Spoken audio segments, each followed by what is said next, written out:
Lumpy virus की अब क्या स्थिति है? क्या कंट्रोल में है? क्या वो ठीक हो चुका है या बिल्कुल खत्म हो चुका है? हरियाणा से विदाई हो चुकी है लंपी स्किन की।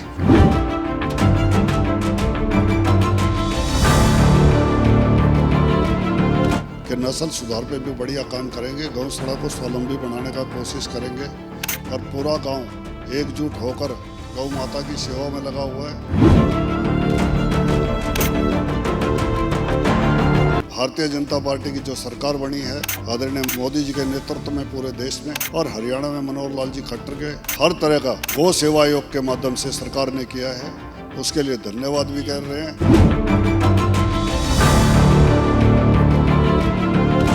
सही इस्तेमाल की बात कर रहे हैं आप, सही से भी ज़्यादा। गौशाला में हम 10 लाख रुपए देते हैं तो 15 लाख रुपए गौशाला लगाती है। गौशाला अपने पास से भी लगते हैं। ये गौ भगत कोई तनख्वाह नहीं लेते, ये सेवा करते हैं।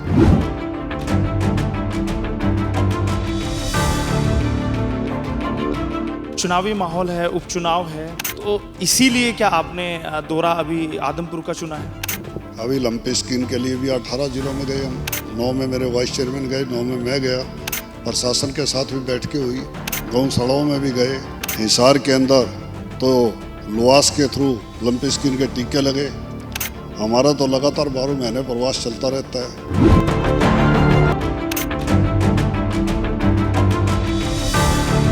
चेयरमैन साहब बड़े बड़े दावे करते हैं, बगल में खड़े हैं, वो कहते हैं कि फंड बहुत देते हैं। आपकी गौशाला को फंड मिला? हाँ, फंड बहुत अच्छा मिला जी। अभी जनवरी में हमारे कोषाध्यक्ष बता रहे थे 9,69,000 रुपये।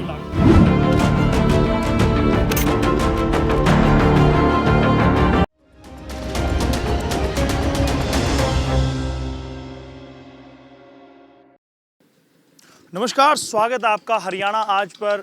आदमपुर में हम हैं। आदमपुर में सरकार के जितने भी नुमाइंदे हैं या यूं कहा जाए कि जितने भी नेता हैं वो सब मैदान में हैं, चाहे वो बीजेपी के हैं, वो इनेलो के हैं या फिर वो कांग्रेस के हैं, चाहे आम आदमी झाड़ू वाली पार्टी के हैं।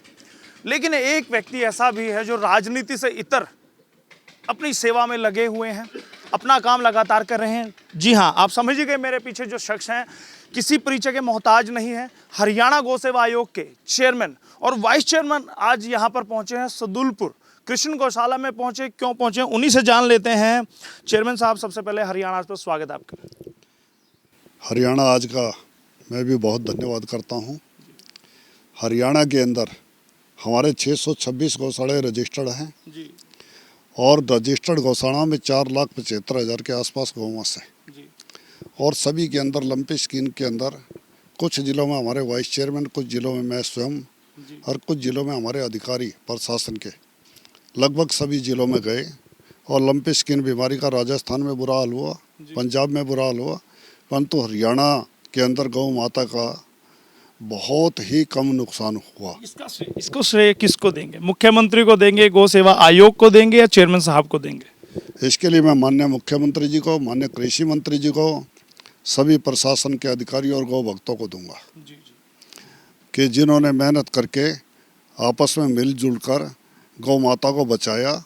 नहीं तो राजस्थान के अंदर स्थिति बता रहे थे कि भाई कई एकड़ के अंदर गौ माता शरीर छोड़े हुए पड़ी है और 4-4, 5-5 दिन तक उठाने वाला कोई नहीं है, परंतु हरियाणा के अंदर ऐसी स्थिति नहीं आई। अब क्या स्थिति है? अगर मैं लंपी वायरस की ही बात करूं, आपने जिक्र छेड़ दिया तो मैं उसी पर बात करूंगा। लंपी वायरस की अब क्या स्थिति है? क्या कंट्रोल में है? क्या वो ठीक हो चुका है या बिल्कुल खत्म हो चुका है? हरियाणा से विदाई हो चुकी है लंपी स्किन की। चलिए, विदाई लंपी की हो चुकी है, लेकिन गौ सेवा आयोग चेयरमैन फिर भी गौशाला घूम रहे हैं। सदुलपुर आप पहुंचे हैं, मकसद क्या है? सदुलपुर की गौशाला जो है हमारे प्रधान जी के नेतृत्व में पूरी टीम गौशाला की है और ये बहुत मेहनत से बहुत अच्छी तरह से गौवंश की सेवा सुरक्षा कर रहे हैं। और आगे मेरे से बातचीत हुई है कि नस्ल सुधार पे भी बढ़िया काम करेंगे, गौशाला को स्वावलंबी बनाने का कोशिश करेंगे और पूरा गांव एकजुट होकर गौ माता की सेवा में लगा हुआ है। समाज के काम में भी ये पीछे नहीं रहते और किसी भी प्रकार के कार्य जो होते हैं उसके लिए भारतीय जनता पार्टी की जो सरकार बनी है आदरणीय मोदी जी के नेतृत्व में पूरे देश में और हरियाणा में मनोहर लाल जी खट्टर के तो पूरा हर तरह का ये जो गौ सेवा आयोग के माध्यम से सरकार ने किया है उसके लिए धन्यवाद भी कर रहे हैं और इनकी इच्छा भी है कि अच्छे कार्य के साथ ही अच्छा होना चाहिए और अच्छा साथ दें। आप जब से चेयरमैन बने हैं तब से फंड भी बढ़ा है, तो क्या सही से इस्तेमाल गौ सेवा में उस पैसे का हो रहा है नहीं है, ये सुनिश्चित करने के लिए कोई मैकेनिज्म आपने बनाया है? बिल्कुल बनाया है, क्योंकि हरियाणा के अंदर जितना गौवंश जिस गौशाला में है उसी के आधार पे पशुपालन विभाग के अधिकारियों गौ सेवा आयोग के प्रभारी सदस्य से रिकमेंड करवाने के पश्चात हरियाणा गौ सेवा आयोग चेयरमैन उसको रिकमेंड करता है और फिर गौशाला के सीधे खाते में जाते हैं। ऐसा नहीं है कि मैं पिछली कोई वो बुराई की और उसकी बात नहीं करूँगा कि अव्यवस्थित तरीके से कोई हुआ है। व्यवस्थित और गौशाला में अगर आप इसमें घूमेंगे आपको दिखाई देगा। सही इस्तेमाल, मेरा वही सही इस्तेमाल की बात कर रहे हैं आप, सही से भी ज़्यादा। गौशाला में हम 10 लाख रुपए देते हैं तो 15 लाख रुपए गौशाला लगाती है। गौशाला अपने पास से भी लगते हैं।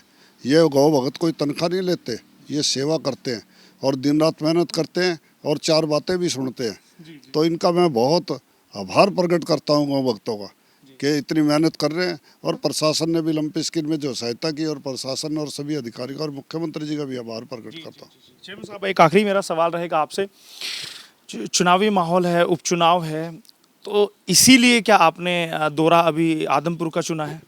अभी लंपी स्कीम के लिए भी 18 जिलों में गए हम, 9 में मेरे वाइस चेयरमैन गए, 9 में मैं गया, प्रशासन के साथ भी बैठकें हुई, गौशालाओं में भी गए और हिसार के अंदर तो लुआस के थ्रू लंपी स्कीम के टीके लगे।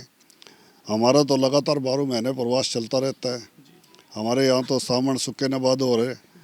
तो कहा जा सकता है कि विशुद्ध सेवा का एक दौरा है आपका? बिल्कुल ऐसे है कि गौ माता की सेवा तो विशुद्ध सेवा है और गौ माता की सेवा करने वाली पार्टी भी जो है उसकी भी मदद करना भी एक विशुद्ध सेवा है। चलिए, बहुत बहुत धन्यवाद हरियाणा से बात करने के लिए। बहुत बहुत धन्यवाद। पूर्णमल यादव जी हैं, वाइस चेयरमैन हैं। चेयरमैन साहब, सेवा आप भी लगातार करते हैं। गुड़गांव की आपने जिक्र किया कि 6 क्विंटल आप दूध वहाँ प्रोडक्शन कर रहे हैं, तो कहीं ना कहीं आत्मनिर्भर बनाने का जो लक्ष्य था गौ सेवा का, उसको कहीं ना कहीं करीब जाते जा रहे हैं। जी, ये विषय यही है जी हमारे हरियाणा गौ सेवा आयोग का, माननीय मुख्यमंत्री जी का, कि हमने सभी गौशालाओं को आत्मनिर्भर बनाना है। वो जो स्वावलंबी बनेगी तो समाज के साथ साथ किसी को ये देखने की ज़रूरत नहीं पड़ेगी जो रोड पे बेसहारा गोवंश आज छोड़ देते हैं बीमार गौ माता को, या जिन्हें दूध देना बंद कर दिया है।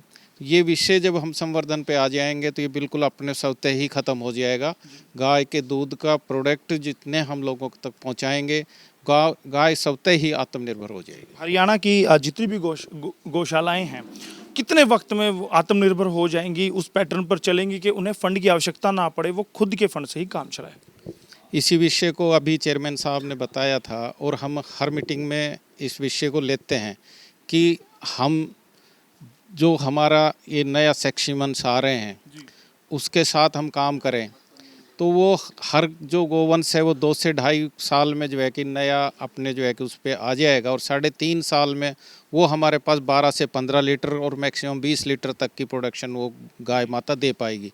आप स्वतः ही ये कैलकुलेशन करें, जब 15 लीटर की एक गोवंश एक गौशाला में होगा और हम 50 रुपये प्रति किलो, जो कि आप वीटाकार इनके दूध की बात करते हैं, 50 रुपये में लोग बाग आपके घर से लेने आ जाएंगे, तो 750 रुपये का दूध एक गोवंश से जो है कि आपको प्राप्त हो जाएगा। चेयरमैन साहब, उम्मीद की जा सकती है अगले 2 से 4 साल में आप आत्मनिर्भर बना देंगे? बिल्कुल, ये इस प्रयास में लगे हुए हैं जी। और हमारा जो है ना गोबर से भी अलग अलग जो हम प्रोडक्ट बना रहे हैं, और जो आप ये देख रहे हैं कि बीमारियों का कारण बनता जा रहा है कि हमारे उसमें क्योंकि हमने अपने जो है कि फसलों को कीटनाशक दवाइयों से,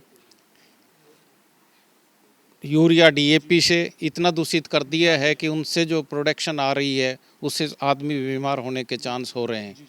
और गोबर को यदि हम गाय माता के गोबर को ऑर्गेनिक मैनोर में, जबकि चेयरमैन साहब ने स्टार्ट किया है, अभी हमारे 6 महीने से इस पे कार्य चल रहा है कि गाय के से हम जो है ना डीएपी तैयार कर रहे हैं। मतलब कहने की बात है कि जो सबसे वेस्ट प्रोडक्ट है उसको भी आप प्रोडक्टिविटी में लाने वाले हैं, तो कहीं ना कहीं आत्मनिर्भर बना देंगे। हमारे वेदों में विदित है जी, गौ में बसते लक्ष्मी। तो गोबर जो है ना हमारा वो प्रोडक्ट है जिसमें साक्षात लक्ष्मी निवास करती है। इसको हम समझने की कोशिश करेंगे तो हमें जो है कि सब आंसर अपने आप मिल जाएंगे। साहब आपका बहुत बहुत धन्यवाद जी। अब प्रधान है जो गौशाला में हम खड़े हैं, काफ़ी तारीफ चेयरमैन साहब ने भी अपने वक्तव्य में की है। आप देख सकते हैं बहुत बड़ा कंपाउंड है और चारे के लिए भी बहुत बड़ा शेड यहाँ पर बनाया गया है। अव्यवस्था नहीं है, साफ सुथरी गौशाला है। पीछे ऑफिस देख सकते हैं। और इसके कर्ता धर्ता कौन है? इसके कर्ता धर्ता सुदुलपुर के ये व्यक्ति हैं जो चेहरे आपने देखे। और प्रधान जी हमारे साथ। प्रधान जी, कब ये गौशाला बनी थी? कितने गोवंश हैं आपके ये पास? लगभग 900 से ऊपर है जी। 900 से ऊपर। हाँ, बीएस की रिपोर्ट है ना, वेटरनरी सर्जन जी, की। जी। वो टिक्का लगा के गए उन्होंने 900 से ऊपर। हाँ जी। कब ये नींव रखी गई थी? और ये कब? लगभग 2000 में है जी। मैं तो 2000 6 साल से हूँ, पहले 2000 से है जी। मतलब आप 6 साल से इसको संभाल रहे हैं। आगे कितने साल संभालने और इसको बढ़ाने का इरादा है? वो गांव का इरादा जी, मेरा नहीं। कितने? हाँ जी। चलिए देखिएगा, और ये अच्छी बात है। गांव के कुछ ग्रामीण भी हमसे बात करते हैं। गौशाला है, सेवा आप लोग करते हैं। मैं जब आप लोग बातें करें तो मैं समझ सकता था कि कितना आत्मीयता से आप लोग सेवा करते हैं। यहाँ जी मैं गौशाला कमेटी का मेंबर हूँ, जी। लेकिन मैं मंडी में व्यवसाय करता हूँ दुकान का, इसलिए यहाँ शारीरिक रूप से तो मैं कोई योगदान दे नहीं पाता। मैं सबसे बड़ा कोई मंडी से उगाई कर लेते हैं, फैक्ट्रियों से। और जी मतलब अभी हाँ, यहाँ व्यवस्था बिठाने में सरकार चेयरमैन साहब बड़े बड़े दावे करते हैं, बगल में खड़े हैं, वो कहते हैं कि फंड बहुत देते हैं। आपकी गौशाला को फंड मिला? हाँ, फंड बहुत अच्छा मिला जी। अभी जनवरी में हमारे कोषाध्यक्ष बता रहे थे 9,69,000 रुपये। मतलब अब पैसे के लिए कहीं ना, पैसे के लिए मारामारी कम करनी पड़ती है जी। हाँ, मतलब वैसे तो काफ़ी बड़ा बजट है जी। हाँ, बाकी हमारे ये अपने पप्पू बगजी है जी। जी, आपसे भी जानना चाहेंगे, गौ सेवा करते हैं आप, गौशाला संभालते हैं, किस तरह का चल रहा है आपका? बहुत बढ़िया चल रहा है। बढ़िया चल रहा है। बहुत बढ़िया। सरकार से सहयोग मिल रहा है? भाई ये तो इन्होंने पढ़े लिखे वगैरह है, हम तो काम कर रहे हैं और चारा लाते हैं, चौरस लगाते हैं। हाँ, 121 एक साल में 121 और 11 लाख रुपए सरकार का योगदान बहुत जी, इतना सेवा करते हैं आप। ये मालिक ने दे रहे हैं और हम लगा रहे हैं। चलिए देखिए, कुछ राजनीति से इतर भी हम कुछ कवरेज करना चाहते थे, क्योंकि जब हम आदमपुर में हैं तो हमसे उम्मीद यही की जाती है कि सिर्फ राजनीति और इलेक्शन से खबर हम दिखाएं, लेकिन हम चाहते थे कि गौ सेवा से जुड़ी भी खबरें हम दिखाएं, ताकि समाज का एक तबका जो अछूता है, जो गौ को सेवा के भाव से नहीं देखता, वो भी गौ सेवा से जुड़े।